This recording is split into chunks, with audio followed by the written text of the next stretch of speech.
বন্ধুরা, আলু কুমড়ো আর চিংড়ি মাছ দিয়ে একটা রেসিপি বানাচ্ছি। আমার কাছে দুটো পটল ছিল, সেই দুটো পটলও দিয়ে দিয়েছি।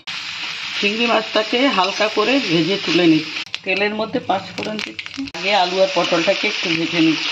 আলু আর পটলটা একটু ভাজা হয়ে গেছে। এবার দিয়ে দিচ্ছি একটা বড় সাইজের পেঁয়াজ, দিয়ে দিচ্ছি 1 ইঞ্চি আদা গ্রেট করে। এবার দিয়ে দিচ্ছি কুমড়োটা, ছেড়ে ছেড়ে দিয়ে দিচ্ছি পরিমাণ মতো নুন, দিয়ে দিচ্ছি হলুদ, দিয়ে দিচ্ছি 6-7টা কাঁচা লঙ্কা চিড়ে, নেড়ে চেড়ে একটু ঢেকে রাখছি। দিয়ে দিচ্ছি একটু লঙ্কার গুঁড়ো, দিচ্ছি জিরের গুঁড়ো, দিচ্ছি ধনের গুঁড়ো,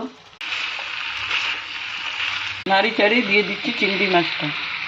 চিংড়ি মাছটা দিয়ে নাড়িয়ে চাড়িয়ে সামান্য একটু জল দিচ্ছি, দিয়ে ঢেকে রাখবো।